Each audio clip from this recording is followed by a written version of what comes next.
आज संविधान बचाओ संघर्ष समिति ऑल इंडिया की तरफ से भारत बंद का आयोजन किया गया था,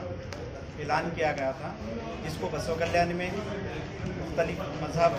ज़ात और एसोसिएशन ऑर्गेनाइजेशन की ओर से एक मेमोरेंडम तैयार किया गया है जो तहसीलदार साहब को हम सबमिट करने वाले हैं। उसमें हमने ये बात बताई है कि 10% रिजर्वेशन जो इकोनॉमिक बुनियाद पर गवर्नमेंट ने इसका बिल पास किया है वो एक गैर दस्तूरी अमल है, क्योंकि इसमें भी इस बात की कोशिश की गई है कि इकोनॉमिक को बुनियाद बनाकर रिजर्वेशन की जो धारा हमारे संविधान के अंदर है उसको किस तरीके से कट किया जाए। दूसरा पॉइंट यह है 13 point roster implementation is against the reservation policy. 13 points roster programme, इससे पहले ये 200 पॉइंट्स रोस्टर प्रोग्राम था, यानी जो रिजर्वेशन बाबा साहब अम्बेडकर ने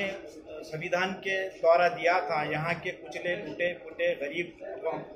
पीपुल को, उनको घटाने के लिए ये काम किया गया है कि 200 से लेकर के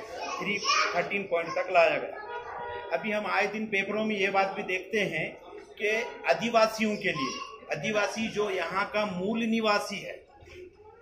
भारत का, अगर कोई सच्चे और पुराने बाशिंदे अगर कोई हिंदू आदिवासी होते हैं,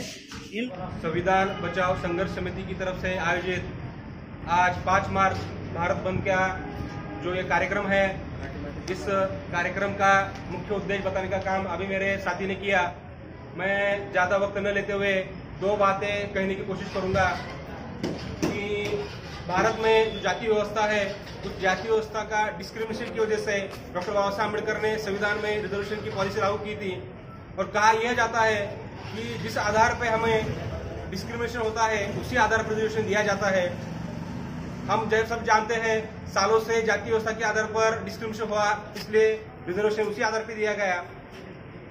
आर्थिक आधार पर रिजर्वेशन हम दे नहीं सकते क्योंकि आर्थिक जो आधार है ये कोई परमानेंट आधार नहीं है। जाति जो आधार है ये परमानेंट आधार है। जब तक जाति व्यवस्था खत्म नहीं होती तब तक ये व्यवस्था चलती रहनी चाहिए, ऐसा एक संकल्पना थी। लेकिन जब फर्स्ट टाइम ये जो मनुवादी व्यवस्था की सरकार है जब सेंटर में आई, इन्होंने जब से आई तब से इनका जो हर स्टेटमेंट है हमारी संविधान को खतरा करने वाला या आरक्षण को खत्म करने वाला ऐसा ही था और उनका उद्देश्य आज इधर साफ झलका हुआ है।